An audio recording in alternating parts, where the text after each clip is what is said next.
advisor on the responsibility to protect of the Organization of American States, co-founder and general counsel to the Newer Rights Foundation. He's also the U.S. chair of the Raoul Wallenberg Center for Human Rights, and where he is previously a senior fellow, and he has done a yeoman's work on this case. We'll then hear from Sadiq Amini, who's on his way. He should be here very shortly, an expert in public diplomacy and international security, with over a decade of experience in American foreign security policy, focusing on the geopolitical dynamics of Afghanistan and South Asia. Mr. Amini has played a pivotal role in policy analysis, outreach, and crisis response, including advising on the U.S.-Afghanistan bilateral security agreement and coordinating vital evacuation efforts during the Taliban takeover, earning him the U.S. Department of State's Heroism Award. Then we'll hear from Ben Linden, who is the Advocacy Director for Europe and Central Asia for Amnesty International USA, where he works to advance human rights in U.S. foreign policy. Prior to joining Amnesty, Ben served as the U.S. Department of State, the U.S. Commerce Department, and the Office of Oregon Senator Jeff Merkley, who we all know very well because I serve as co-chair and Jim has served as co-chair of the China Commission, and he's served very great in that capacity. He has also worked, you being Ben, as the Asia Society in New York and taught English in South Korea. So, Mr. Bukhari, the floor is yours. Thank you, Co-Chair Smith, Co-Chair McGovern, honorable members of Congress and the Commission.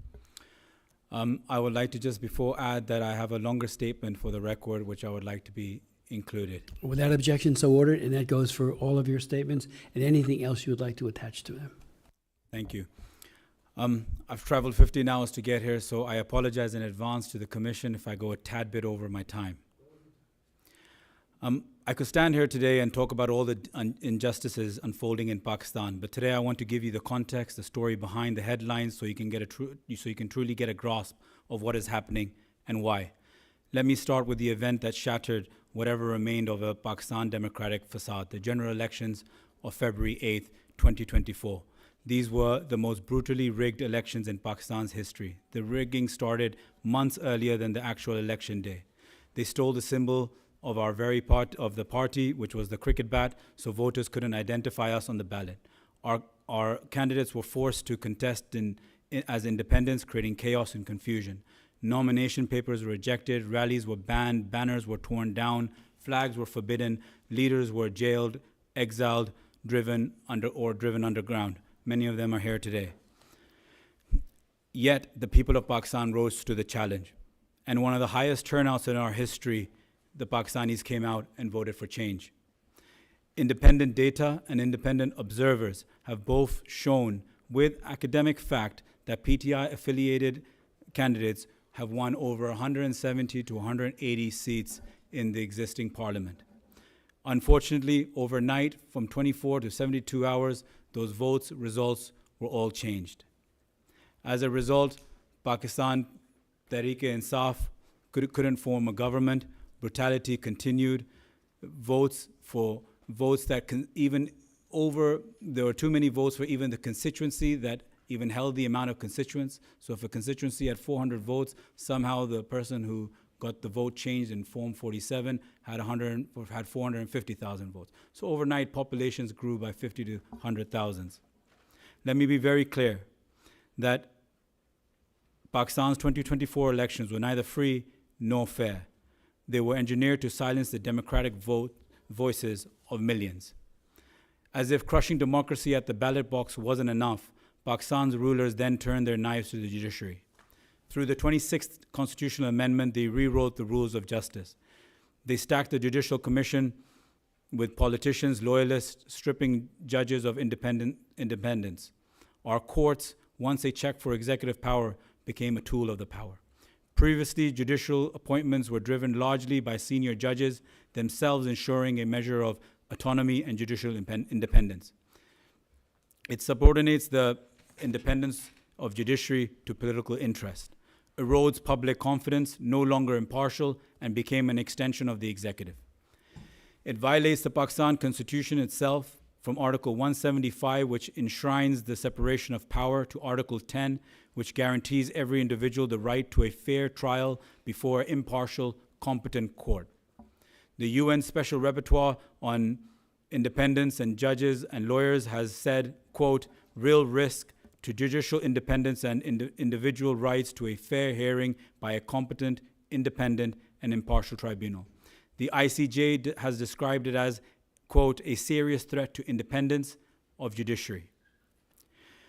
In 2023, a Supreme Court bench declared that civilians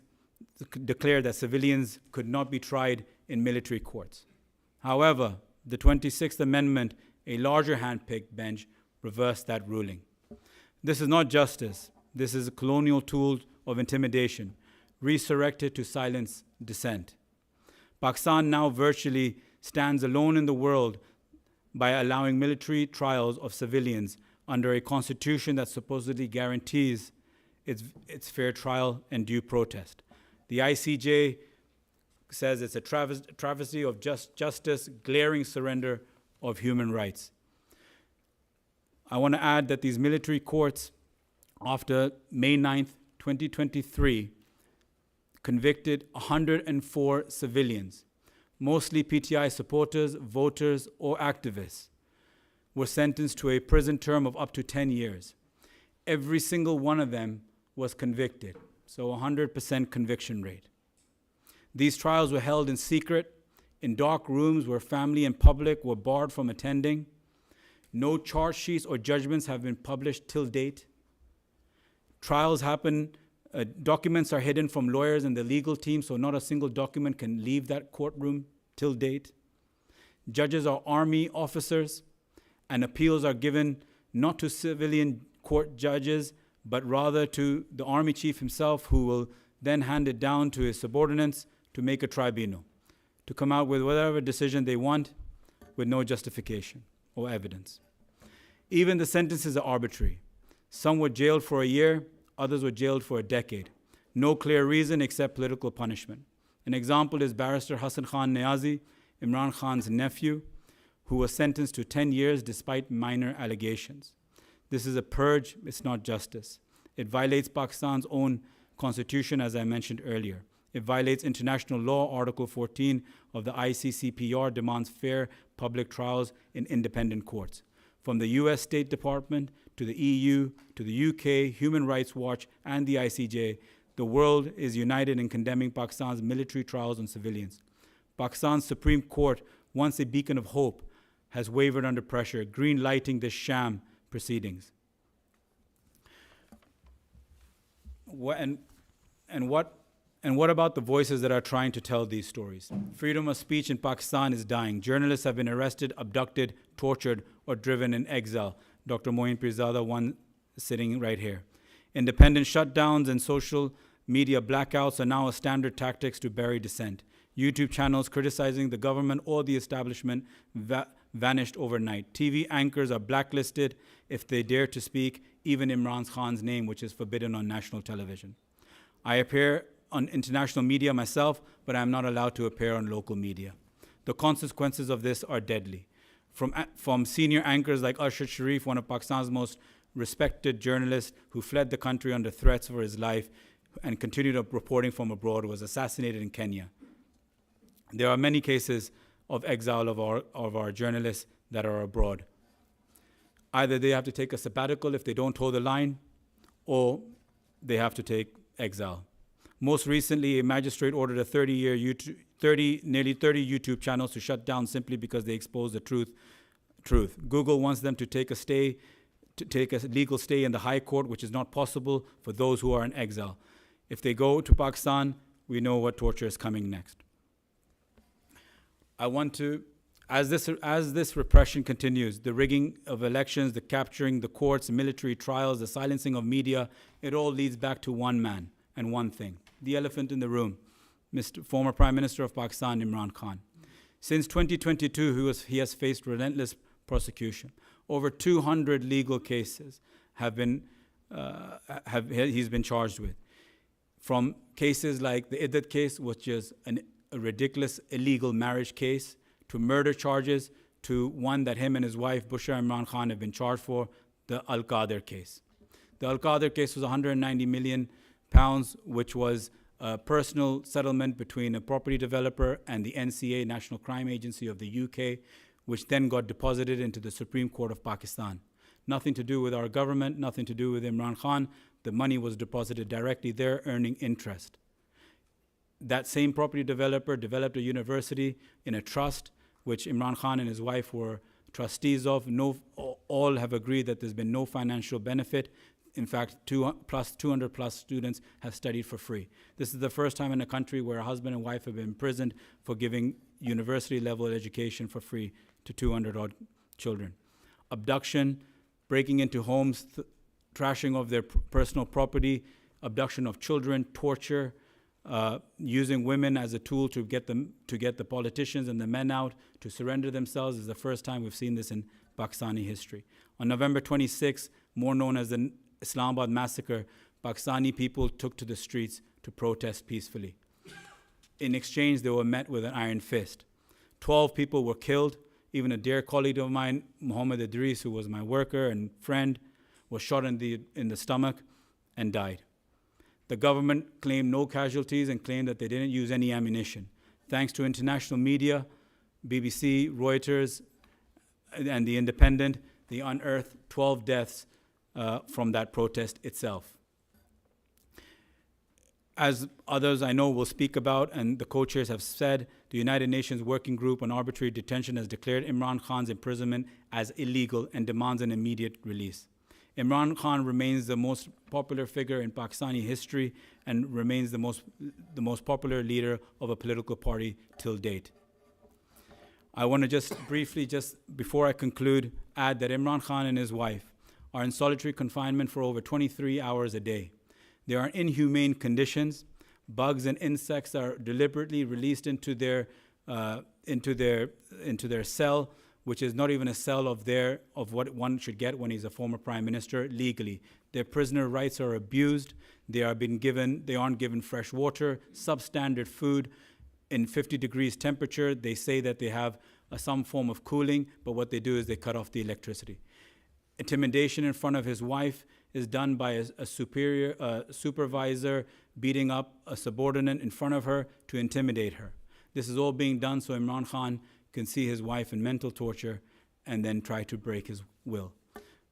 This is unfortunately not going to happen. Imran Khan, his colleagues that are in prison, from our two-time former Foreign Minister Shah Mahmood Qureshi to our 70-year-old Health Minister Yasmin Rashid, are all facing arbitrary detention for years now. I call upon all the esteemed members here today. The choice is clear. We either let it slide into further dictatorship under the cover of law, or we stand with the people who yearn for democracy, dignity, and justice.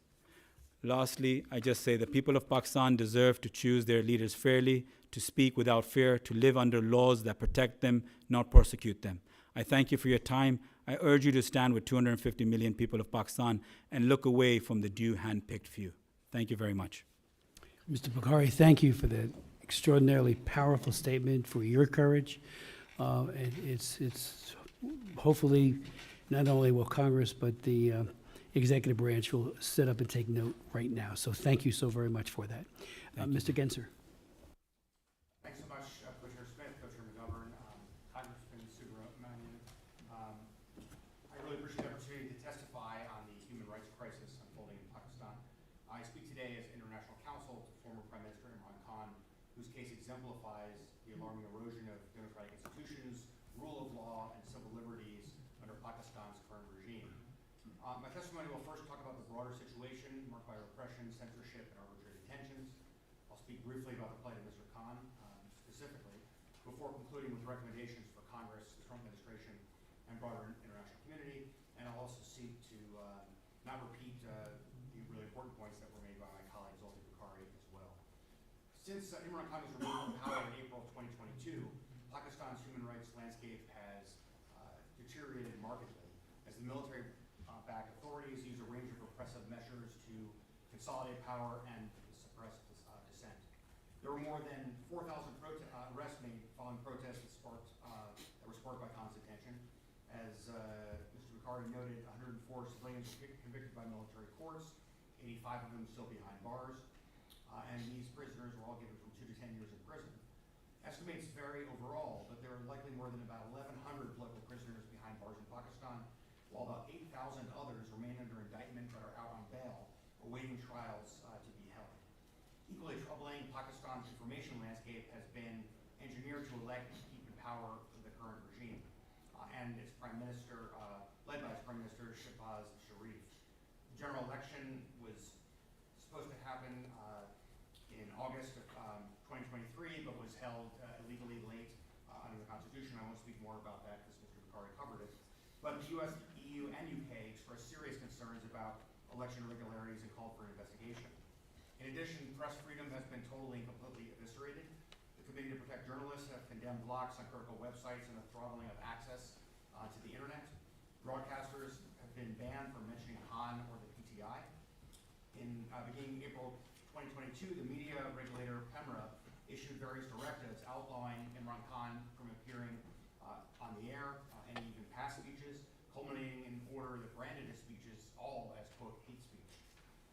Over the last week, as was mentioned already, Google was ordered to remove, and did in fact remove, the YouTube channels of 27 government critics, including journalists and Imran Khan and PTI supporters, at the demand of the National Cybercrime Investigation Agency for, quote, sharing highly intimidating, provocative, and derogatory contents against state institutions. In essence, they've just admitted publicly that it is because of their speech. Now the Pakistani regime is going further, and they're demanding that if Google wants to remain in business in Pakistan, that they need to block access to these websites, not just in Pakistan, where they're violating international law by banning what is obviously protected speech, but they want those sites to be banned globally. So, for example, the journalist here in the room today from Pakistan who was forced to flee the country because of persecution, the regime is now trying to stop him from broadcasting from the United States and for people around the world hearing what he has to say. I think it's going to be very important for Congress, in light of the fact that Google is an American company, to send a very clear message to Google that this should not be tolerated and they should not bend or break to the pressure from the Pakistani regime. In this context, the case of former Prime Minister Imran Khan demonstrates the collapse of democratic norms in Pakistan. As noted, he's faced more than 200 cases. He remains behind bars today, held in solitary confinement, and already facing a prison term of over 27 years on an array of politically motivated convictions. His wife, Bushra Bibi, is already serving a 7-year sentence on similarly politicized charges, and there are literally hundreds of more cases that the regime is bringing against Khan, all totally bogus. As was noted earlier, the Working Group on Arbitrary Detention, in response to a petition we submitted there on his behalf, concluded there was, quote, no legal basis, and appears that the charges appears to have been intended to disqualify him from running for political office. In short, his detention it declared was illegal and in violation of international law, and it called for his immediate release. We've had strong support on Capitol Hill, and we're very grateful for it, for freedom, democracy, and human rights in Pakistan. As was noted earlier by Co-Chair Smith, Congressman Wilson and Congressman Panetta introduced the bipartisan Pakistan Democracy Act, authorizing targeted sanctions on officials implicated in gross human rights abuses. Another bipartisan group of 59 members wrote to President Trump in May of this year that the 2024 elections in February were riddled with voter ID and repression, and highlighted the ongoing imprisonment of Imran Khan, and urged the administration to condition ties on concrete steps towards free and fair elections and the release of all political prisoners. Obviously, Mr. Khan's persecution is inextricably linked to the broader repression facing the people of Pakistan. If a former prime minister can be treated in this manner, as Co-Chair McGovern pointed out, ordinary citizens and activists have little hope. In closing, Pakistan is a nation of 240 million people. Its success matters enormously, not only for all of them, but to ensure that core democratic principles are respected and regional stability is preserved. Today, however, the country has trampled on the rule of law, silenced the press, imprisoned its political opponents to secure an iron grip on power. While Imran Khan's case is the highest profile example, there are tens of thousands of other cases that are just as important and just as egregious in terms of the rights abuses. The U.S. and the international community must not look away.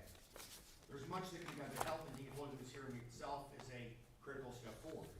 First, I recommend that Congress remain engaged and reach out to Pakistan's Prime Minister to demand the immediate release of all political prisoners and the freedom of the press, the rule of law, and democracy be restored to Pakistan. In addition, the Congress should urge President Trump and Secretary Rubio to make these top goals of the Trump administration. I also believe, and I speak about this personally, that the Congressman Wilson bill should also be advanced through the Congress as rapidly as possible. And of course, the rule should be told in no uncertain terms that if it blocks access to YouTube channels globally that are related to people that are simply standing up for democracy and human rights in Pakistan, that will be seen as a serious concern for the United States government and for the U.S. Congress. Second, I'd ask President Trump and Secretary Rubio both personally to take up the situation in Pakistan. While undoubtedly situations in places like Ukraine, Gaza, and Iran, among others, are taking up enormous diplomatic bandwidth, the future of Pakistan is incredibly important to the United States, which needs a stable partner with whom to cooperate on a wide array of issues. The relentless crackdown on democracy, freedom, and the rule of law in Pakistan causes enormous instability within the country and makes it much more difficult for the U.S. to see Pakistan as a reliable partner. Third and finally, I would call on the UN and the wider international community to hold the Pakistani regime accountable for all of its rights abuses, to put enormous pressure on the regime to reach a negotiated settlement with the opposition that would begin with the release of all political prisoners and create an irreversible roadmap for the restoration of democracy, human rights, and the rule of law in Pakistan. Tragically, the suffering of others has overshadowed the severe repression of the Pakistani people by the current regime. That said, however, the fate of Pakistan will have an enormous impact not only on its own people, but on the region and the world. We cannot continue to ignore the severity and scale of rights abuses being committed against the people of Pakistan. The time for action is now. Thank you. Mr. Amini, thank you very much, Jared. Good afternoon, Congressman Smith, Congressman McGovern, and all of the distinguished members of the Human Rights Commission, all of the participants in this room. Thank you for inviting me today to speak on the topic of Pakistan and its ongoing repression and human rights abuses. It's very important for the US Congress to understand the nature of the Pakistani state in order to be able to adopt clear policy in order to deal with it accordingly. Pakistan is no doubt an authoritarian military dictatorship regime. The military controls every aspect of the Pakistani state, from political appointments to economic policies to diplomacy to resources, leaving no room for genuine civilian governance. That's not to say that the civilians are innocent, and I will get into that in a later part. The recent general election of 2024 serves as a testament to this truth, as it was only a show designed to install a government favored by military. The evidence for electoral manipulation is undeniable. We witnessed internet blackout, media censorship, opposition groups who were suppressed, candidates favored by the people were disqualified to clear the path for military's favorite choices. These actions confirmed that the election was a sham, and in fact, there is no democracy there. Another critical issue is, for decades, Pakistan's ethnic minorities have been treated as second-class citizens. Their rich cultures, languages, and identities are suppressed, and their grievances are met with a state-sponsored repression. The arrest and continued detention of Dr. Mehrang Baluch, a prominent Baluch female leader, is just one example. Dr. Baluch committed no crime. Her only offense is fulfilling her civic duty, protesting against violence and discrimination her people endures, and courageously seeking justice for the countless disappeared and murdered Baluch citizens. Her detention, carried out in blatant disregard of all international norms, highlights the military dictator's fear of a strong, capable women leaders, especially those emerging from ethnic minority communities. Religious minorities in Pakistan. Pakistan's religious minorities live in constant state of fear. Non-Muslims, including Christians, Hindus, Sikhs, along with Shiites, Sufis, and other sects of Islam, have never been truly safe. They face discrimination and violence. The legal system often becomes a tool of their oppression, failing to provide the protection and justice they deserve. Blasphemy laws are weaponized against them, mob violence is frequently condoned, and their places of worship are routinely attacked. The plight of women in Pakistan. Pakistani women face restrictions and discrimination across all aspects of life. While the regime may parade women in political roles, their presence is largely symbolic. These women mostly come from rich and powerful families with ties to the military and doesn't represent the grassroots. Even these women rarely exercise any real power. If male political leaders are mere puppets of the military, one can only imagine the utter lack of agency afforded to the women. Beyond the political sphere, women in Pakistan confront violence, including honor killings, domestic abuse, sexual assault, Forced marriages remain a tragedy for many, and the cases of rapes often go unaddressed, with victims facing a justice system that frequently fails them. Furthermore, women disproportionately suffer from unemployment and lack of economic opportunity, perpetuating a cycle of dependency. The regime's failure to genuinely address these issues speaks volume about its disregard for half of its population. But the most critical issue of all, Pakistan's duplicity and double game when it comes to its relationship with the United States. Pakistan has consistently played a double game with the United States, portraying itself as an ally while undermining American interests. They sided with dictators in Russia, China, and Iran as they created, armed, trained, and managed Taliban terrorists. Their objective was clear: to kill Americans and NATO forces in Afghanistan and force them out of the region that they got. They used the charismatic figure of Imran Khan, then Prime Minister, to mislead President Trump after announcement of his South Asia strategy. Khan rushed to Washington presenting a message of peace from the Taliban, a message that was in fact a carefully crafted deception by his Russian counterparts. He convinced President Trump to pursue a peace deal with the Taliban, which only empowered these terrorists, as they were never sincere.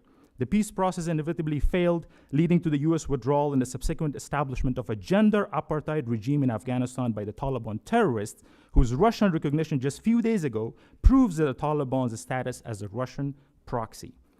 And the civilians played a key role in this. As I mentioned, Prime Minister Imran Khan at the time acted as a spokesperson for the Taliban, as he was going around the world indicating that this group is an indigenous group serving the interests of the people of Afghanistan or serving Islamic identity. That was not the case. And it was later proved, however, the dangers, the terrorism nature, as well as the hatred that they have towards the West, towards women, and all of the ideals that we have. And civilians played a role in that. So the Pakistani state cannot buy the trust of the United States by imprisoning only few individuals like Imran Khan or the head of the ISI, Faiz Hamid. They need to go after the broader network of all of the Russian, Chinese, and Iranian networks within their establishment, whether it's political and military. Now, the Pakistani leaders, both military and civilians, complain about the Taliban threats as they seek US assistance to combat them. But even now, according to them, the Taliban is good for Afghanistan but bad for Pakistan. This is a blatant display of their duplicity. Pakistan's ongoing arrest, detention, and forceful deportation of Afghan refugees is shameful and inhumane. These Afghans had escaped the very Taliban tyranny that Pakistani leaders helped bring to power, and now the Pakistani regime is forcibly sending them back. What kind of human beings force refugees to return to a terrorist regime that denies girls access to education, systematically subjugates an entire nation into darkness, and commits unspeakable atrocities? If it wasn't enough to force Afghanistan into this darkness, now those seeking refuge are being sent back. This is inhuman, utterly unjustifiable, and demands the strongest possible condemnation from all civilized nations of the world. A call to action. The United States must hold the Pakistani leaders, both civilians and military leaders, accountable and demand a clear declaration of where they truly stand moving forward. The choice before Pakistani leadership is simple: stand with democracies or stand with authoritarians and a state sponsor of terror. That is Russia, China, Iran, the axis of evil, and the Russian terrorist puppet regime of the Taliban in Afghanistan. If Pakistan cannot untangle itself from the axis of evil, then the United States must treat it as such, a state sponsor of terror. The metrics for their alignment with democracies are clear and verifiable. Cut off all ties with the Taliban in Afghanistan. Stop mistreating and forcing Afghans to return, and instead provide legal protection, pathways for them to remain safely in Pakistan until Afghanistan is truly free. Support the anti-Taliban Afghans so they can free their country from the Russian occupation and its terrorist puppet regime of Taliban. A free Afghanistan will naturally lead to the voluntary return of most Afghan refugees. Purge army and political structure from all of the Russian and Chinese agents who are closely working with the terrorists and undermining democratic principles. Open up the political space for all ethnic and religious minorities. Hold a genuinely free and fair election that will naturally cement their ties with the United States and democracies of the world. The time for Pakistan's duplicity is over. Both civilians and military leaders, the United States must demand a clear choice and hold them accountable for the path that they choose. Thank you. Thank you very much, Mr. Amini. Appreciate your testimony and your leadership. I'd like to now recognize Ben Linden for such time as he would like to use. Thank you, Chairman Smith, Chairman McGovern, Representatives Bonamiki and Subramanian, and all Commission staff. Thank you for this important hearing. Today, I will discuss legal and physical attacks against religious and ethnic minorities in Pakistan. These human rights violations contribute to the erosion of rule of law for all Pakistanis, creating an environment hostile to all dissent.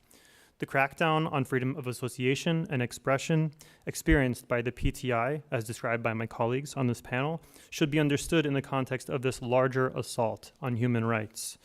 First, I'll speak about the attacks on the Baluch activists.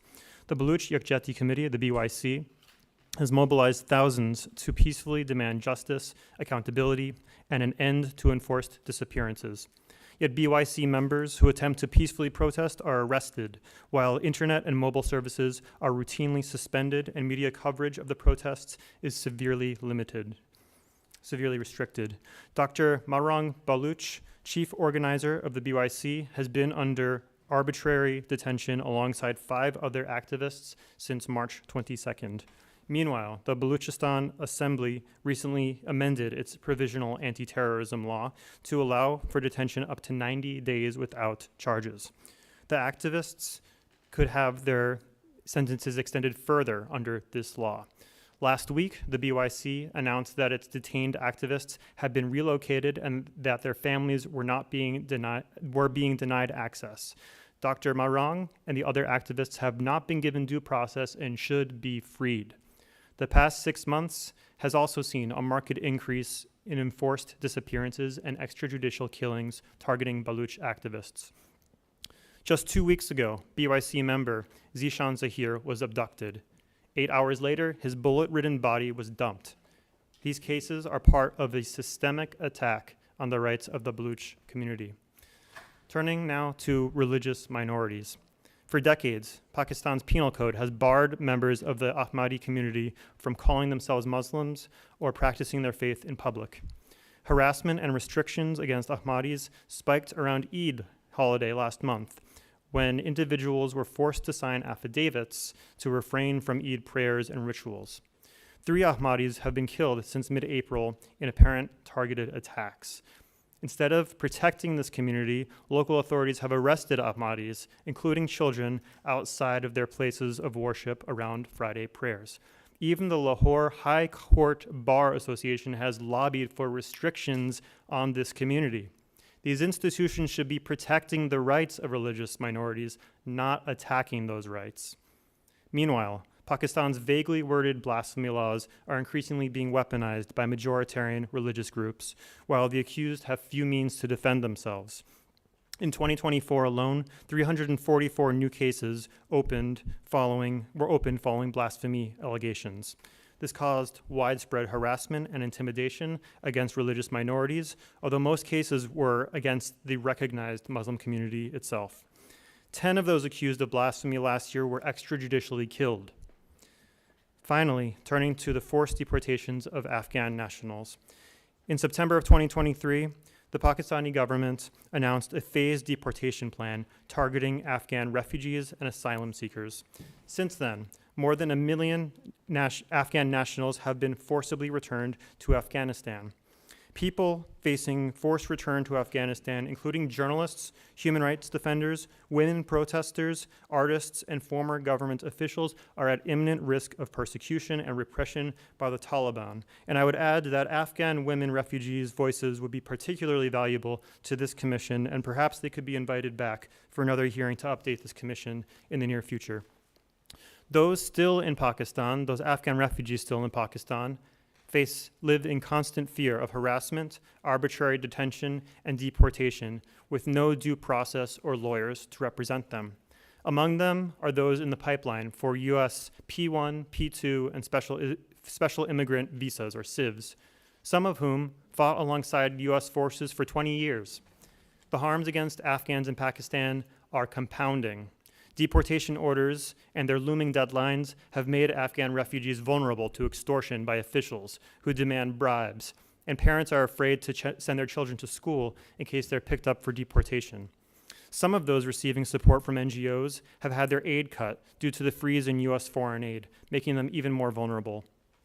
Due to the ongoing conditions in Afghanistan and the risks facing those who are returned, any deportation or forced return of Afghans to Afghanistan violates the principle of non-refoulement. U.S. Congress and the Trump administration should do the following. First, call for an end to the harassment, arbitrary detention, and extrajudicial killings of Baluch human rights defenders exercising their rights to freedom of expression and peaceful assembly. Second, call on the Pakistani authorities to release and drop charges against all Ahmadis detained solely for exercising their human rights, in particular their rights to worship freely, and take concrete steps to protect those rights. Third, call on the Pakistani government to repeal all blasphemy laws and laws that discriminate against the Ahmadi community. Fourth, reverse the ban on Afghan nationals entering the United States and allow the U.S. Refugee Admissions Program and the State Department's Coordinator for Afghan Relocation Efforts, or CARE office, to continue to process P1 and P2 visas and CIVs, fulfilling a bipartisan commitment from Congress to support Afghan allies. Needless to say, the dismantlement of the CARE office should be reversed.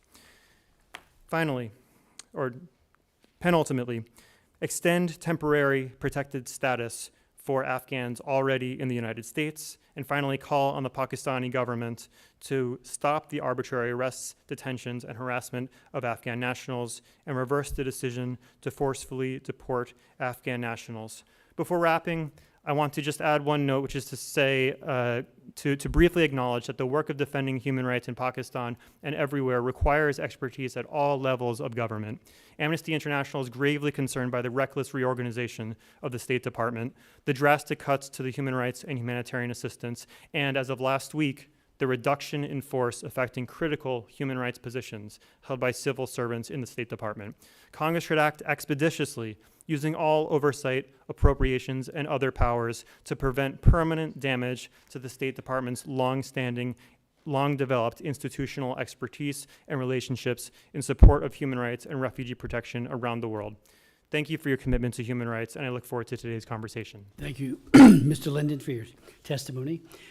Just to begin the questioning, let me point out that you, Mr. Bukhari, in a Reuters piece yesterday, underscored the concerns that you have, I think, with the paramilitary force that's being created, and especially as it relates to the August 5th remembrance of the second anniversary of the arrest of Prime Minister Khan.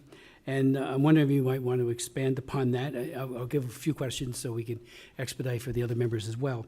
But to me, that sounds like very ominous. I mean, the military's bad enough. Now they're going to, impress into service some additional people, thugs carrying guns. That's very, very disconcerting. If any of you would like to react to the August 2023 Intercept report that leaked Pakistani diplomatic cable, which then referred to then U.S. Ambassador Donald Lu, of having encouraged Pakistani's military leaders to remove Khan. Is that true? Is it untrue? I don't know. I've read the Intercept article, and I'm just, it'd be nice to, on the record, to know with total transparency if that were true. With regards to the religious freedom and the sanctioning pursuant to the country of particular concern designation, one of the biggest disappointments that I've had with the IRFA law, and I held all the hearings on it back in 1997 and 1998, and then it was Frank Wolf's law, and then did a Frank Wolf International Religious Freedom Act in 2017 that expanded it significantly. And one of the biggest disappointments, no matter who's in the White House or at the State Department, while the designations often are accurate, there's no sanctions. And prescribed in the statute are at least 18 very significant sanctions that can be meted out to a country. Matter of fact, one of the only sanctions on travel was imposed on Modi for what he had done vis-a-vis a number of Muslim people that were killed, the Prime Minister of India. But that's about it. I mean, there's almost nothing. So we are going to be calling on the IRFA office to really look at imposing, especially all the terrible things that they're doing to various people of various faiths, to say, that's it. We've got 18 sanctions here, and we're going to impose them on you. So I do hope that will, and you might want to speak to that in response. On the YouTube issue, which is outrageous, in 2006, I had a hearing that lasted 7 hours on how Google, Microsoft, Cisco, and Yahoo were aiding and abetting the Chinese Communist Party, but Google in particular, by completely censoring all things related to Tiananmen Square massacre and everything else.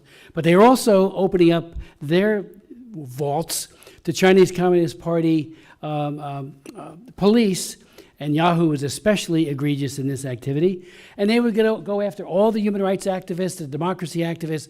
And when I asked all 4 of them under oath, including Google, why are you doing this? Well, we got a request from police. I said the police and the PRC are thugs. They kill people, they torture people. And now we see Google responding to one magistrate's demand to take down YouTube videos. And I think that's outrageous, and we need to raise that to them as well. They enabled the Chinese Communist Party, still do, but they're also, unfortunately now playing a very malign role here in taking down those videos. I would finally point out that, in terms of foreign aid, the first Trump administration cut it off. The Biden administration pretty much continued that, I'm happy to say. But there were IMET and FMS sales, particularly for F-15s, F-16s, I should say. And they claimed that was a sale rather than, hey, if you're aiding and abetting their Air Force when you have such a dictatorial regime running the place, shame on us if we enable that. So if you want to speak to that, I would hope there would be a complete clampdown on all of this. That has not happened. So we need to push that as well. So if you could, and again, if you all would like to finally make any further comment on HR 2311, bipartisan bill headed up so ably by Joe Wilson and Mr. Panetta, that to me seems a very good step, but we need additional sanctions. That's why the CPC, country of particular concern sanctions, they're sitting there right there to met out because of what they're doing on the religious persecution side. Thank you, Co-Chair. As it goes for Donald Liu, who I believe was the Undersecretary at the time, Right. There was what you call the cipher, a classified document that goes from the ambassador from your ambassador back to your foreign office in your respective country. When that was decoded, and it was shared by our foreign minister to our prime minister at the time, Imran Khan, it had very non-diplomatic language used by Mr. Liu at the time. Along the lines, he had visited our ambassador on his farewell, but he had used undiplomatic language such as, if Imran Khan does not, stop from going to Russia, then we won't stop the move against him. If he does not do this, then we will remove him from power. So it was something which is completely uncalled for, especially for the way that diplomats operate. It also, when that was also given to the Prime Minister, he then declassified it from the federal cabinet of the country. And after it's declassified, it was then presented in front of the cabinet. So it was a very, I would say that it hurt millions of people, the way that the language was used by Mr. Liu. It was a clear indication of what was the thought process at the time. And obviously something was brewing in the background where Imran Khan's government wasn't anymore feasible for that time new regime of President Biden. As it goes for the parliamentary force, these things, the problem is that we have to learn from history. And whenever these things are created, they're not created for the reason of the greater good. They're usually created, especially in the province of KP, where we have our government, to basically be another force and to keep a check on us. And that too, the timely manner of it, just before Imran Khan from prison has declared that we are going to go for peaceful protests across the country and internationally, and we want those protests to hit its peak around the 3rd to 5th of August, nationally and internationally.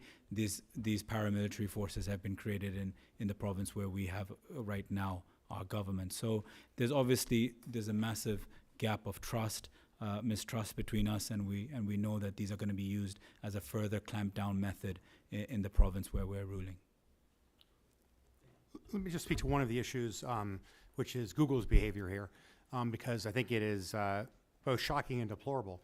And I say this as a lawyer because Google has an announced set of global standards that cover YouTube as well as to what kinds of content is acceptable and is not acceptable.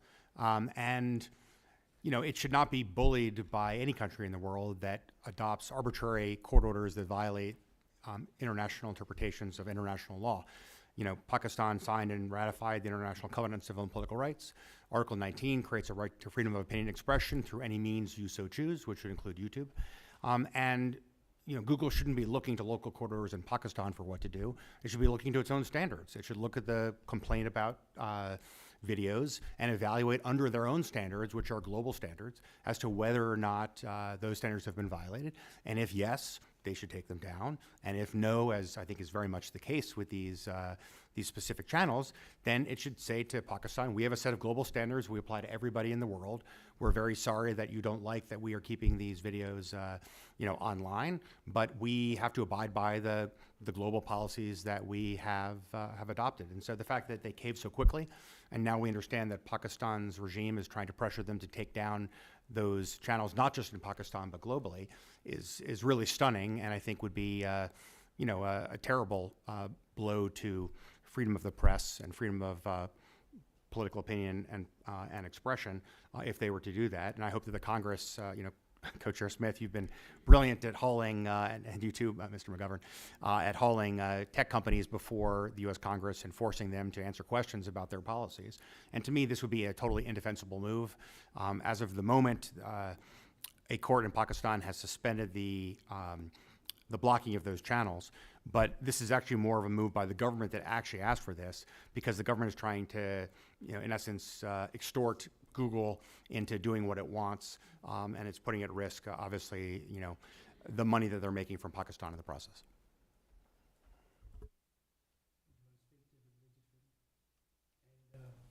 Sanctioning pursuant to the Thank you, Chairman. So Amnesty International does not engage directly on CPC designations, but that being said, I think looking at the language of the statute, Pakistan certainly engages in systemic, ongoing, egregious violations of religious freedom with respect to the treatment in both law and practice of Ahmadis and those accused of blasphemy. Also, just with respect to your point about weapon sales, I think the spirit of the Leahy law, right, whether technically applicable here or not, should be upheld, and gross violations of human rights should certainly be looked into. And finally, just on the point about the Pakistan Democracy Act, we don't take a particular position on that either, or on the issue of sanctions on Pakistan. But I think what it demonstrates just generally is the degree to which the understanding of these human rights concerns has grown within Washington and around the world, frankly. And that really is just, I want to say, a credit to the human rights defenders, the brave journalists, lawyers and activists who have stood up both in Pakistan and in exile or as part of the diaspora community to really shine a light on these tremendous concerns. So I just wanted to recognize that. And to your point, Congressman, related to the military support that we are providing to Pakistan, I think we have reached a critical stage where the Pakistani leadership need to make a decision. They can no longer tiptoe between the authoritarianism and the democracies of the world. They can no longer be getting support from that side and then from this side, because it's counterproductive. I think the way things are moving in a direction where the Pakistani leadership have to choose.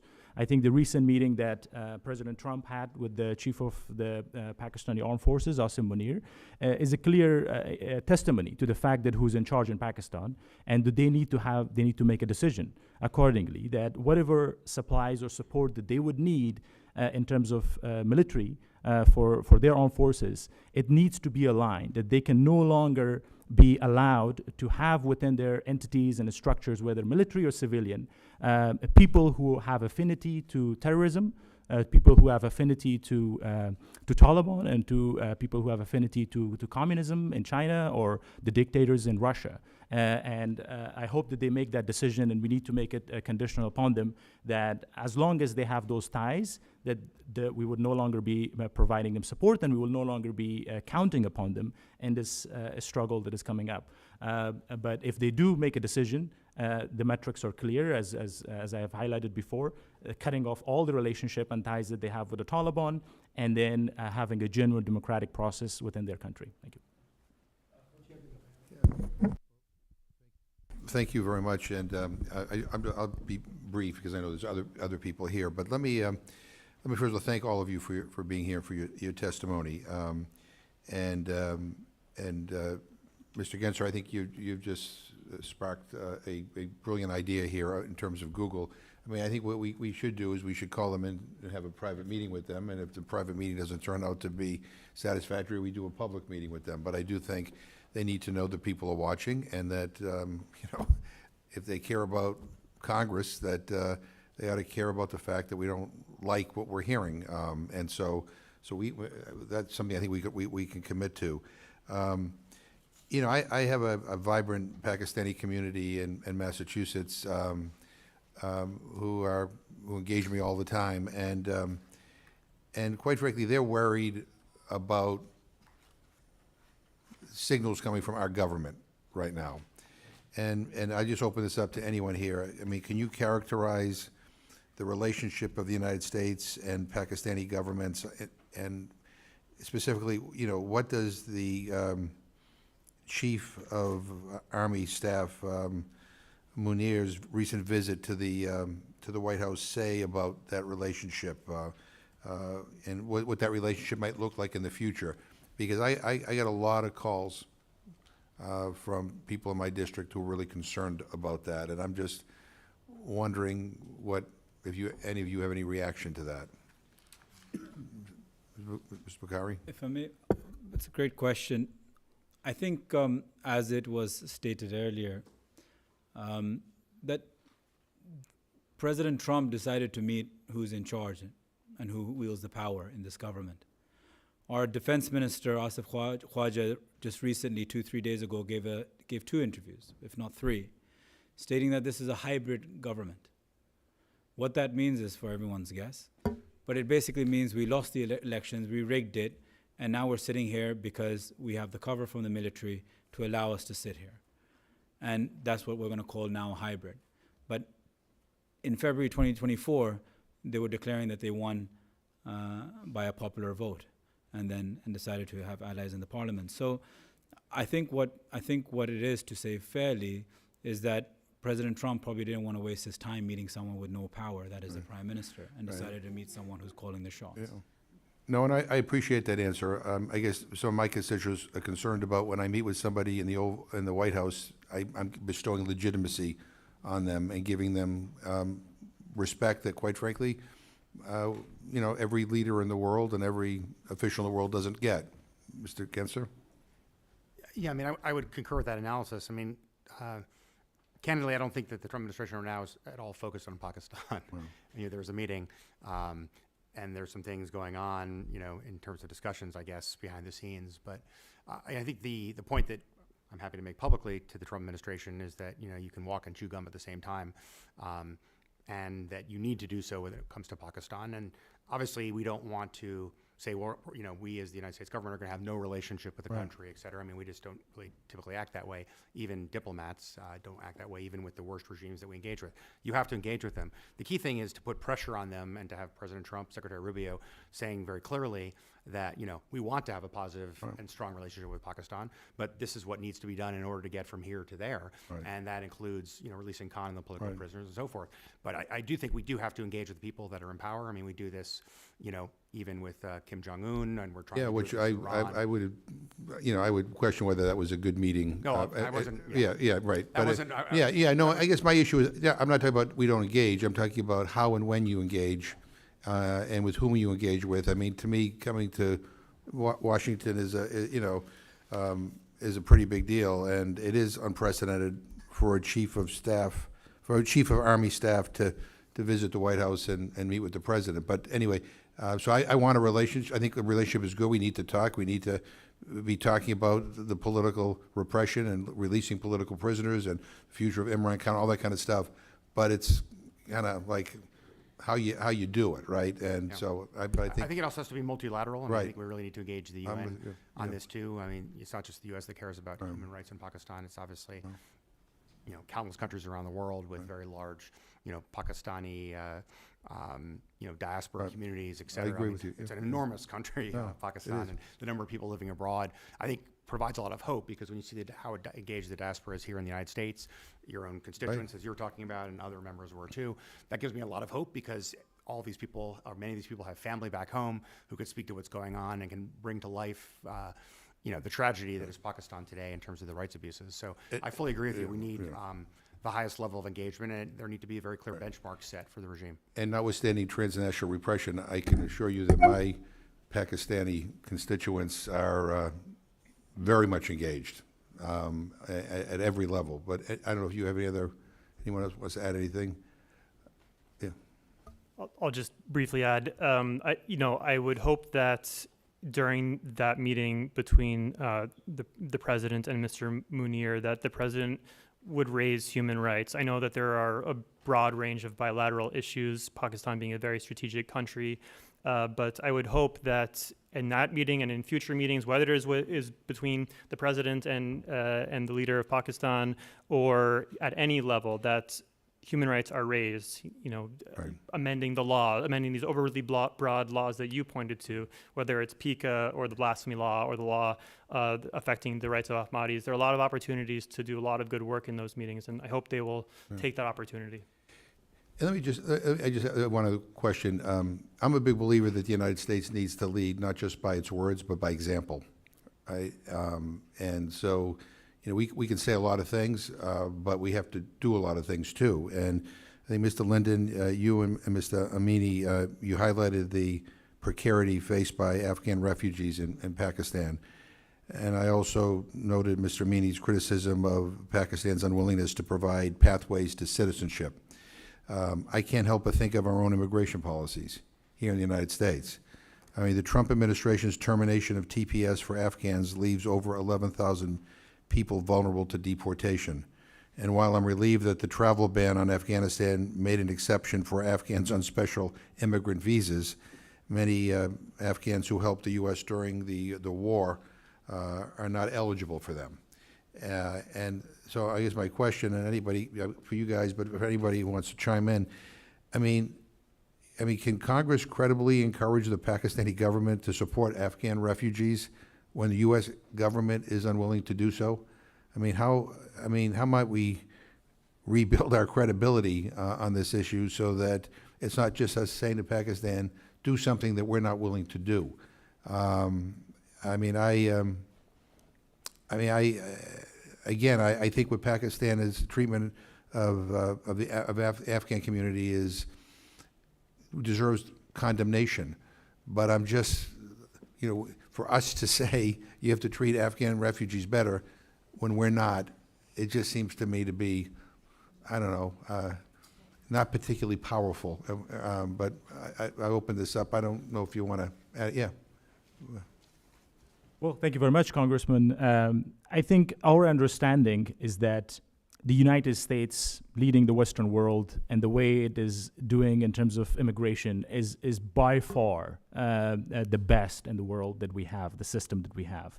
And the way they have treated Afghans from the first day that the Afghan Republic was appeared that was collapsed, that they evacuated their allies, they sent military planes and brought all of these vulnerable Afghans to the United States through different ways and channels, while the neighboring countries of Afghanistan, Pakistan, Iran, India, all of these countries, they closed their borders. I'm not going to talk about Chinese and Russians, that they did not do anything on this regard. So I think for Pakistan, what we must say is that this was the first country that has started the deportation of Afghans. And so it's a very tragic and terrible precedent that they set as a neighboring country, as an Islamic neighboring country, for millions of Afghans who had escaped the very tyranny, the Taliban tyranny that the Pakistani leaders imposed upon Afghans. And I understand the concerns of any country, any nation, thinking about the future of the people who have come to their countries and the pathways and whether they are able to support them or not. But one reality that we cannot and we should not forget is what are the circumstances that we are deporting the people to? Currently, Afghanistan is being controlled by a terrorist regime, a terrorist group, a terrorist regime that is a puppet of Russian mafia. It's a terrorist group that has been created, that has been operationalized and managed by the former KGB officers, friends of Putin. It's the same group. The objective was very clear, to force the US and their Western allies, any Afghan associated with them, out. From the first time that they were created to the second time that they were created, the objective was clear. And to force the 50% population of Afghans into subjugation, that's the women of Afghanistan. So basically take the future of the country away from them. And so any nation, any country, when they're looking at sending any Afghan who is desperately trying to flee that circumstance to make sure that their daughters go to school, and they're taking them away from their schools and sending them back to that circumstance, they need to question whether they're truly human beings making that decision. I don't disagree with you. And so I think for the US, I think we are still hopeful. The way that they have done so far, we are grateful in how they have been managing this process. And I'm hopeful that there are legal pathways that they're working through and realizing that there is a precedent. Yeah. When the communist regime in Afghanistan was in charge, nobody was forced back. And so hopefully they will consider this. I hope you're right. I have a lot of Afghan constituents as well who right now are terrified that their TPS is expired. I have others that have relatives that are still in Afghanistan that helped the United States during the war and are still stuck there and are living in terror. I'm just simply saying that what Pakistan is doing is wrong. I think what we're doing is wrong too. Mr. Linden? Thank you, Chairman McGovern, and thank you for your attention to that and for really uplifting the plight of those individuals and the need to restore TPS. We need TPS to be extended for Afghans in the United States. These people are vetted. They have been moved in some cases to camps, but U.S. military camps, and are waiting in limbo for their next stop. We need the care office to be reconstituted as soon as possible. Its dismantlement diminishes all the coordinated efforts that have had bipartisan support over the years for special immigrant visas, P1 and P2s. These are individuals who have fought alongside the United States in some cases. They have worked alongside the United States and our international partners to try to build a better future for Afghanistan. As a result, they have targets on their backs if they are returned to Afghanistan, excuse me. The United States and Pakistan both have international obligations under the ICCPR to practice the principle of non-refoulement, and they both need to be held accountable to doing that. I appreciate that. I thank you again for everything, and Mr. Genser, we'll get back to you. I think this Google meeting is essential, but again, I appreciate all of you being here. I appreciate it. Happy to help however you would like. Okay, thank you. I yield back and thank the chairman. Thank you very much to the co-chairs, and thank you to the panel of witnesses. I want to start by discussing what you, Mr. Amini, called the plight of women in Pakistan, the effects of the political repression on the women. Pakistan rates 145 out of 146 countries on the Global Gender Gap Index that tracks gender parity across economic participation and opportunity, educational attainment, health and survival, and political empowerment. Also, Pakistan is ranked among the lowest in the Gender Development Index, which measures gender gaps and inequalities in health, in education, and in living standards. Only 22% of Pakistani women are in the labor force, compared to 81% of men. And if there were parity, Pakistan's GDP would rise by up to 60%. I think about Oregonian Nicholas Kristof, who wrote a book called Half the Sky, that women hold up half the sky in economics. So I want to ask you, Mr. Amini, and then also Mr. Linden, how has this destabilization, the democratic destabilization, contributed to the gender gap, and what will it take to reverse these trends? Congresswoman, I think the double standard in the way the Pakistani leaders have been treating their own citizens, whether it's women or other ethnic groups, is a full display in front of us. And it's something that I think it's time for the international community, particularly United States, to question them and to call upon them, the duplicity. How could Pakistan claim to be a democracy, or any leader or anybody who speaks on behalf of Pakistan at any platform consider that they are pro-women and women's rights when they support Taliban, who have right now imposed a gender apartheid regime in Afghanistan for the second time? The same group was imposed upon Afghanistan by facilitation of the Pakistani leaders. And it wasn't just the Pakistani military. As I mentioned, the Pakistani leaders, like Imran Khan, a charismatic leader who's supposed to be a very progressive guy on the international platform, he was acting as a spokesperson for the Taliban regime. And not just him, like all of the diplomats and civilian officials, media people, and you could see that duplicity. Was there a time when there was more parity? Tell me a little bit about the history of that. I mean, these are all correlated. The way they are behaving abroad, the way they are behaving internally, it's all correlated. Basically, institutionally and the way the power structure is built in Pakistan, it's men with uniform, with guns, and with money who control the state structure. The women are basically treated as a household member and being used from the time to time in politics, basically as a gesture to mislead the world, as if there is women's rights.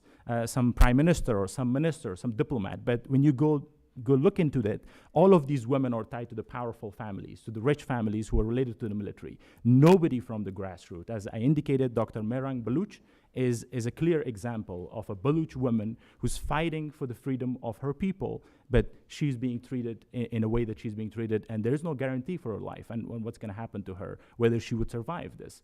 And so the way it's put up, this state structure is a bunch of men, autocrats, authoritarians, with deep-rooted male chauvinistic approach, not just towards women inside their country, but also around the world. And the way they're using Taliban is a clear example. The way they're supporting the Taliban is a clear example of where they stand. Thank you. Mr. Linden, do you want to weigh in on that as well? And then I do have another question. Yes, thank you, Congresswoman Bonamiki. First off, thank you for this question. I think, again, this would be a great topic for a future hearing so that this commission could hear directly from the women and gender diverse people that are directly impacted. And Amnesty International will be happy to help facilitate this in the future.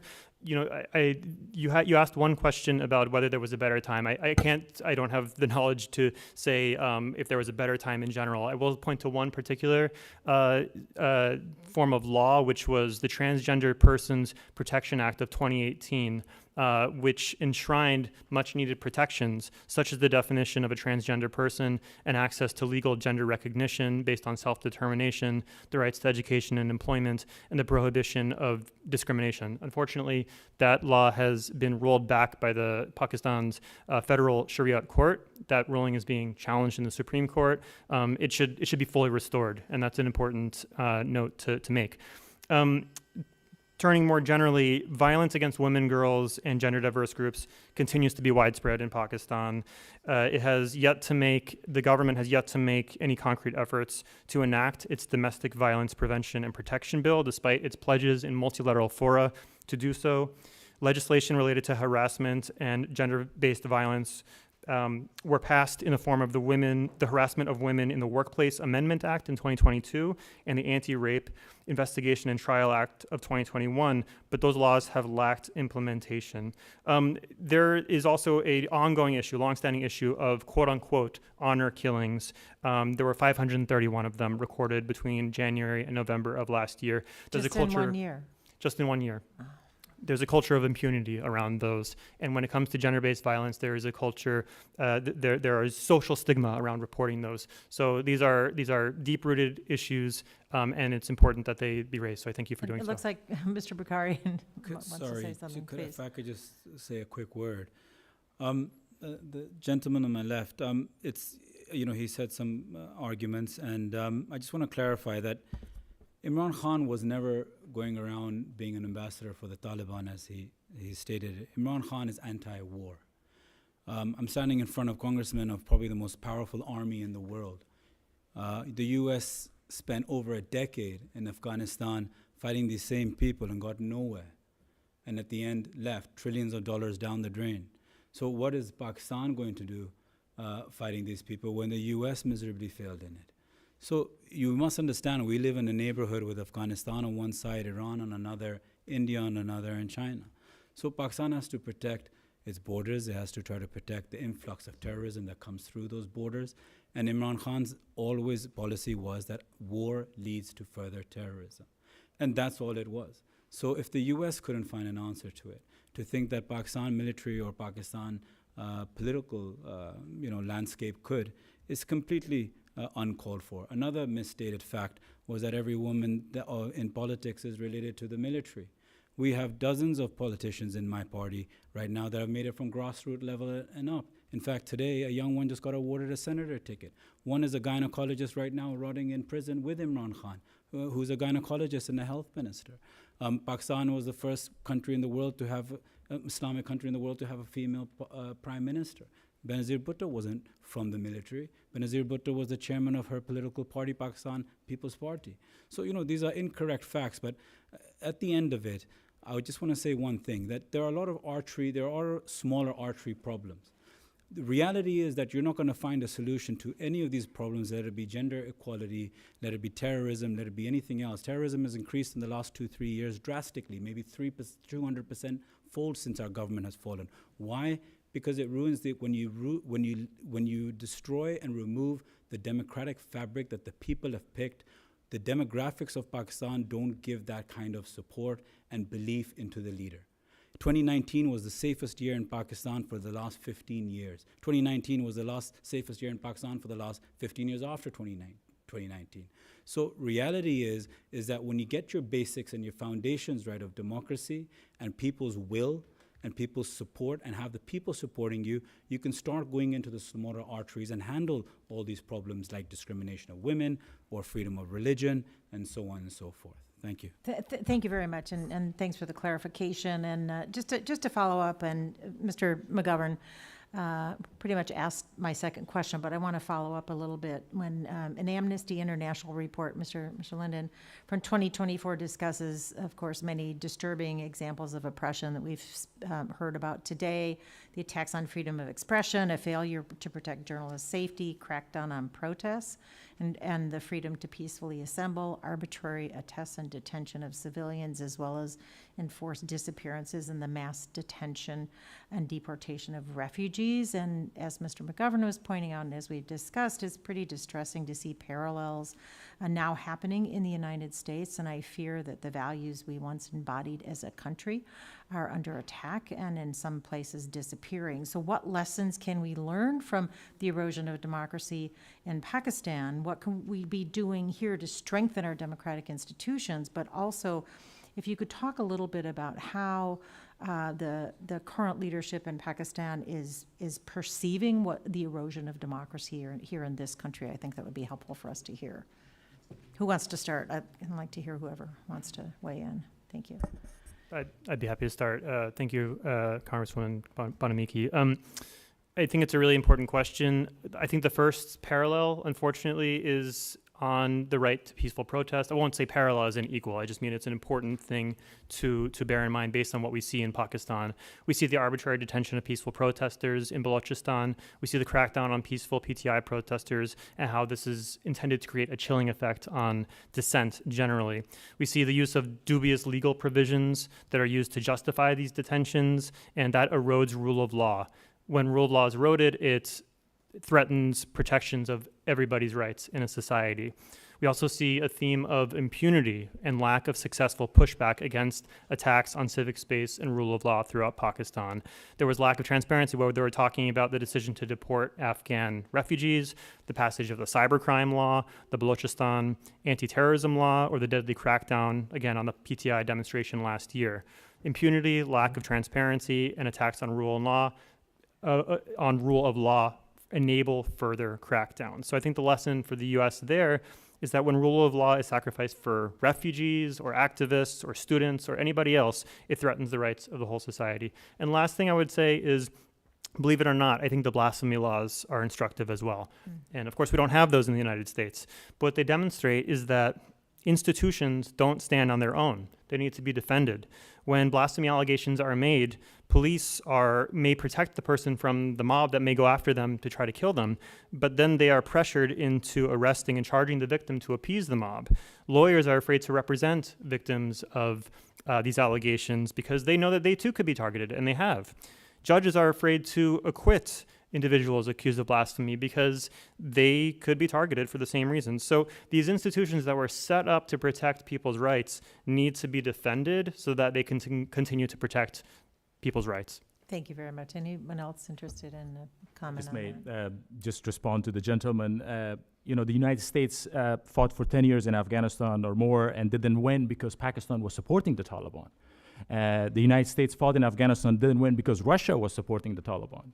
And now we know that Russia was behind it. Russia was paying the Pakistanis, and Pakistanis were doing the dirty job for them. And they were also in coordination with the Chinese, and they were also coordination with the IRGC of Iran. That's why the US could not win in that region. And so when Imran Khan came out in celebration of the victory of the Taliban when the US withdrew, he did not mention anything about the women rights in Afghanistan. When he was asked about it, he put it a cultural tone. He said, that's their culture of the people. Another insult. Add an insult to the people of Afghanistan that that is the culture of the people. And so now that the Taliban are becoming an issue in Pakistan, now they know what's the problem that they have created. And so I think it's good for us to be honest when we are taking the stage on these platforms and to be truthful about what's in front of us. What we know is the Pakistani state, not just the military, but also the civilian politicians, acted in coordination to impose a gender apartheid regime in Afghanistan. The gender apartheid regime that right now millions of Afghans are escaping from, and they escaped to Pakistan. And right now the Pakistanis are forcing them to go back to Afghanistan, adding another cruelty to whatever atrocities that they have committed. Thank you. Thank you, and I share the position that Mr. Linden said about the importance of restoring the State Department staff and the offices and obviously TPS. Did either of you, Mr. Bukhari or Genser, want to weigh in on the perception of people in Pakistan about what's happening here in the United States? The perception of people and the current military leadership, what are they perceiving about what's happening in the United States? Well, the people of Pakistan, the people of Pakistan have high hopes from President Trump. President Trump and Imran Khan shared a very warm relationship, and we believe that if there's someone that would show collective responsibility and lead it, it would be we had hoped that it would be President Trump for it. Naturally, the recent meeting probably disheartened many American Pakistanis and Pakistanis in Pakistan, but like the gentleman and the panelist said, it seems that Pakistan military is not only the strongest military within Pakistan, but also internationally it defeated the United States and Afghanistan apparently as well. So we're dealing with a very strong military. Thank you. And Mr. Chairman, I hope that we as commissioners can work together and address a lot of these issues that we're. Thank you. I yield back. Ms. Omar. I want to start by thanking our co-chairs for holding this hearing. The human rights crisis in Afghanistan is far-reaching. As our witnesses have testified, Pakistanis are being targeted for harassment, repression, arbitrary detention, and forced disappearance for numerous reasons. Some are being targeted for their political affiliation. Imran Khan is an emblematic example, but by no means not the only example. Some are being targeted for their work as journalists and human rights defenders. Some are being targeted for defending their land and culture as the Balochistan. Still others are being targeted because they are a religious minority. What it amounts to is thousands of Pakistanis having been subjected to a wide range of human rights violations. It is a deeply alarming and outrageous pattern. The United States has a clear role to play here. Pakistan is one of our most important allies. This gives us a moral obligation to stand up for the people that are being targeted. It also gives us an enormous leverage. Mr. Linden, I want to begin my question by talking about another group of people that the Pakistani government is targeting, the Afghan refugees, who I had the honor of visiting when I went to Pakistan a few years back.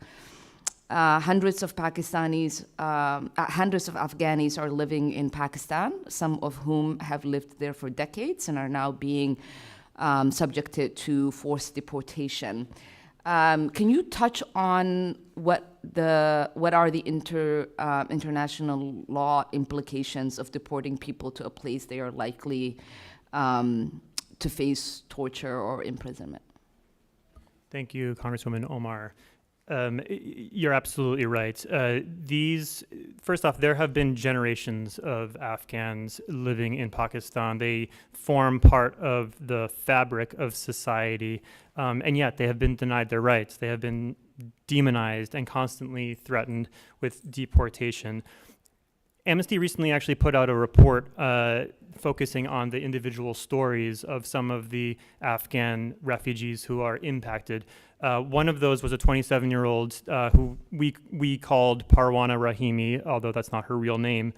She focused on socioeconomic challenges faced by Afghan women in Afghanistan. She started receiving death threats as the Taliban increasingly restricted women's journalists and women in general, and she left Pakistan as a matter of survival.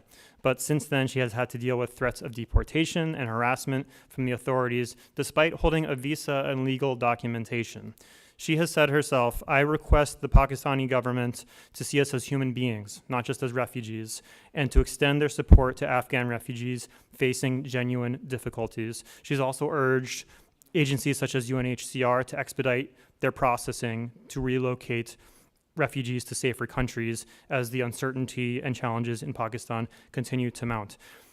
Pakistan put into place in 2023 an illegal, what's called, quote unquote, illegal foreigners repatriation plan, which initiated what may be one of the largest forcible returns of refugees in modern history. Over 1 million have already been deported in violation of the principle of non-refoulement, and that goes, I think, to your question about the international law basis. That is a principle that the United States and Pakistan both have the obligation to uphold. It is central to our obligations under the ICCPR. And again, this is a particular concern for Afghan women and activists. I think it's just critically important for both ends of this equation to be upheld. The U.S. has to continue to allow in those Afghan refugees in Pakistan who have been waiting in line and have been vetted and are undergoing vetting for U.S. visas. They also have to call on the Pakistani government to basically get rid of this quote-unquote illegal foreigners plan and extend the validity of the proof of registration cards held by 1.4 million Afghans in Pakistan currently. And for anybody watching at home or in the room, you can join Amnesty International's calls by writing directly to the Pakistani government, asking them to uphold the rights of these refugees and immediately stop all deportations and renew the validity of these proof of registration cards, which expired on June 30th. So all those 1.4 million Afghan cardholders are in a very precarious situation. I do hope that those calls are answered. There could be some hope in having international pressure that reverses the course. I mean, the President Trump, Secretary of State Rubio have just fired everybody that's working in the care office at the State Department.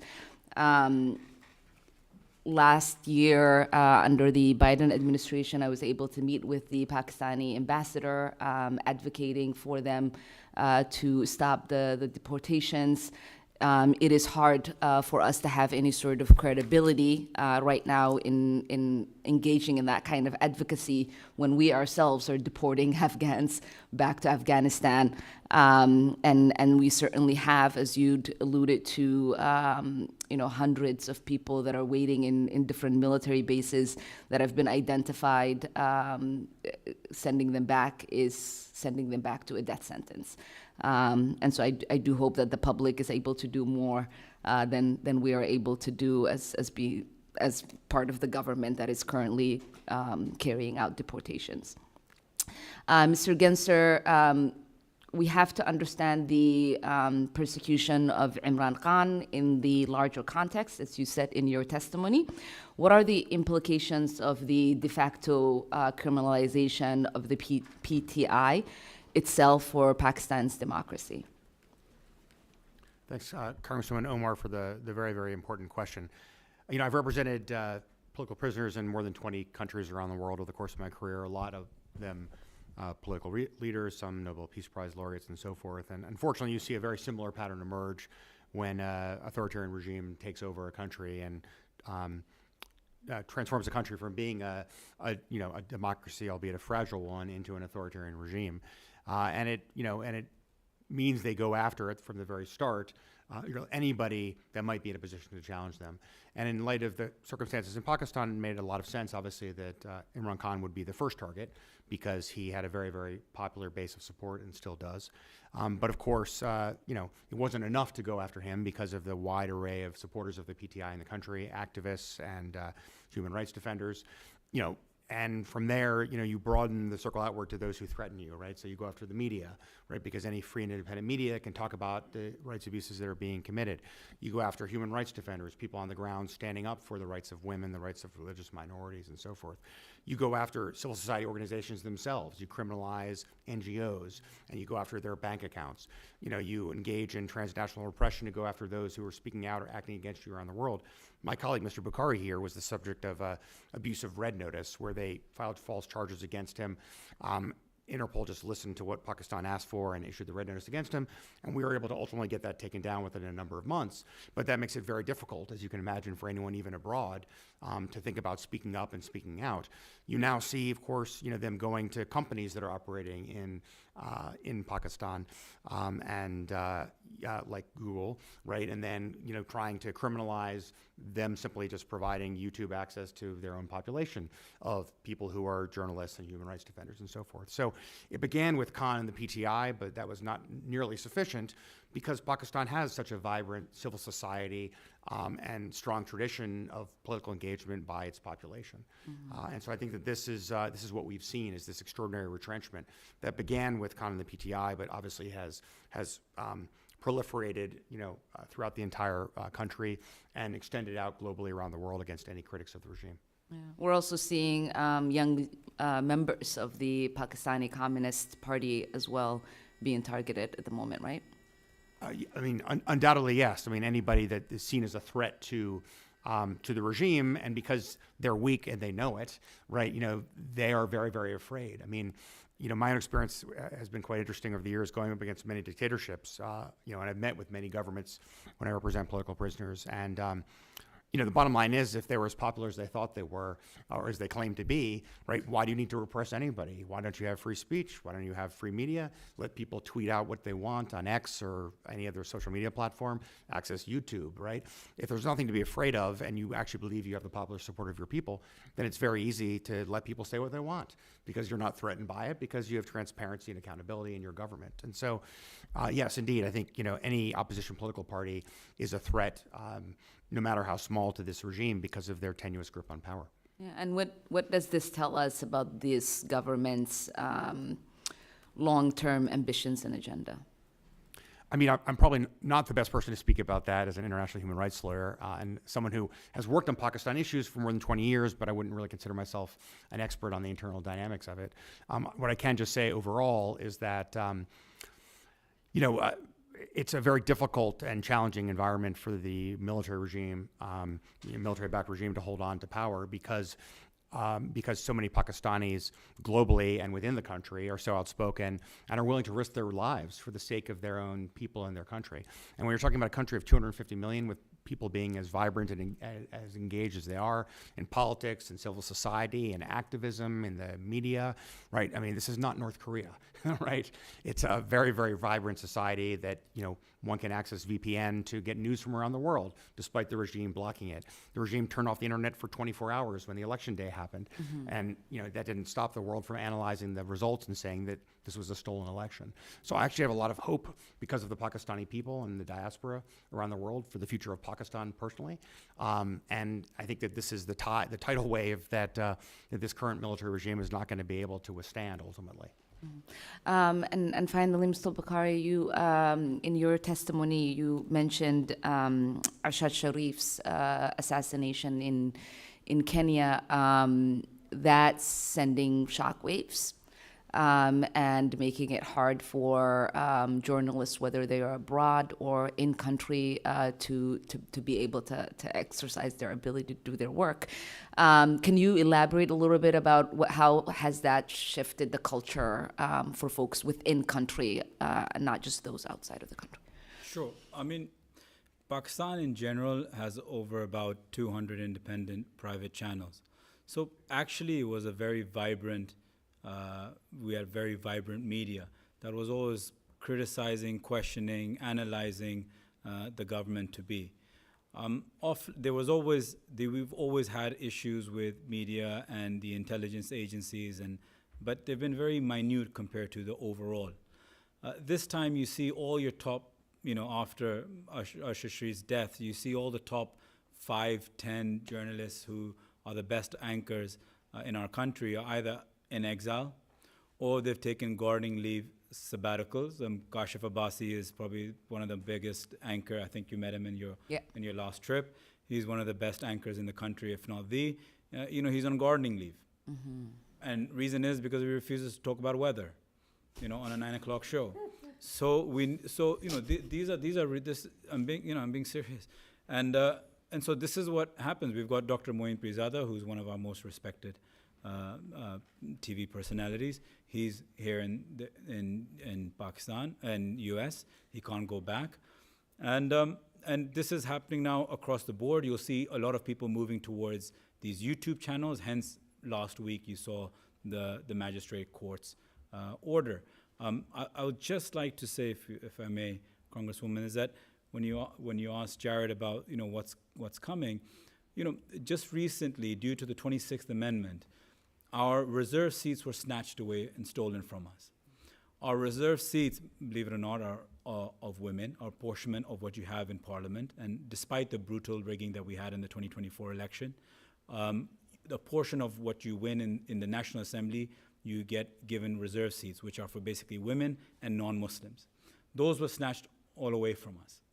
What's coming in the coming days or weeks is that you're going to see this government now is going to, and the military courts are going to convict even more MNAs, members of National Assembly, in the May 9th cases, in the garb of these May 9th cases. So we're probably going to end up losing another 20 to 30 seats in Parliament because they're going to be convicted for either 10 years or 10 years thingy. So we're going to have less of a majority, because despite all of this, we were the single largest party in Parliament still.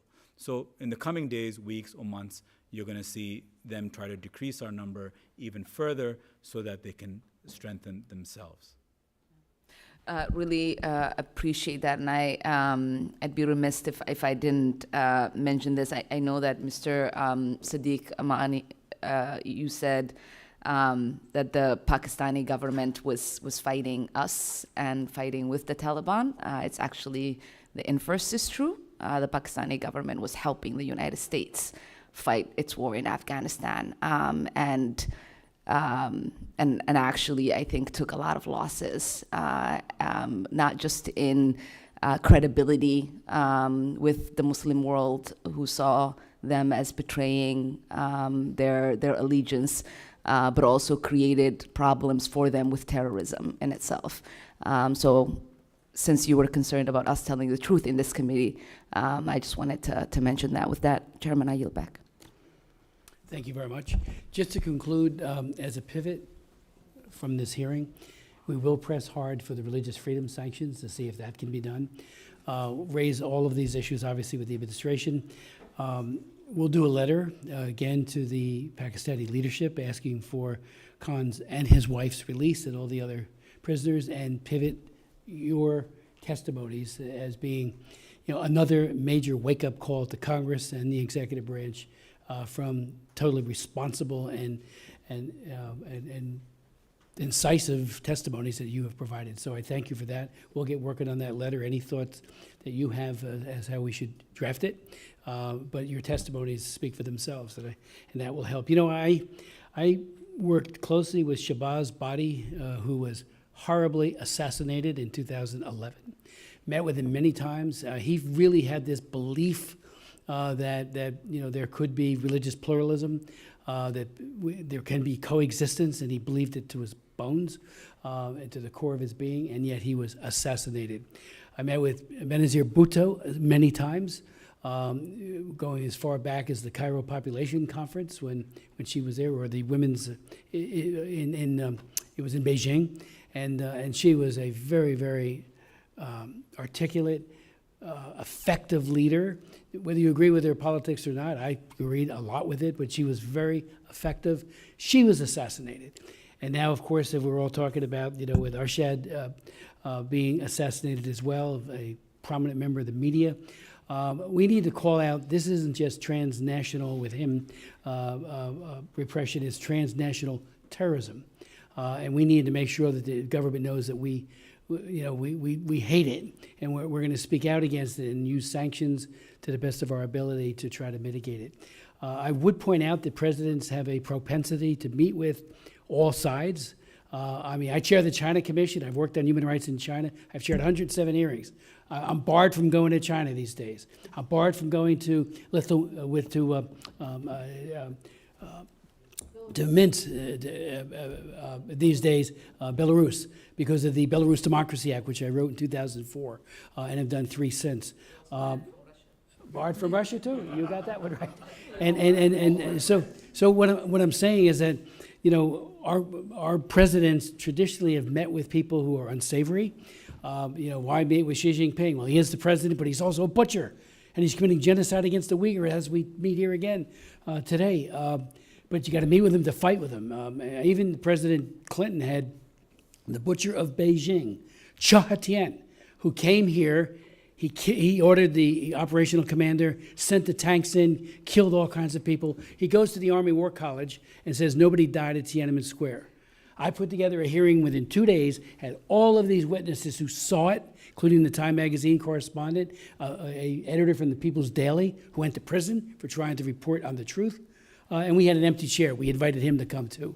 But he went to the White House. He was now defense minister, promoted because of his brutality. And I did ask the president, don't do that, please, but he did it.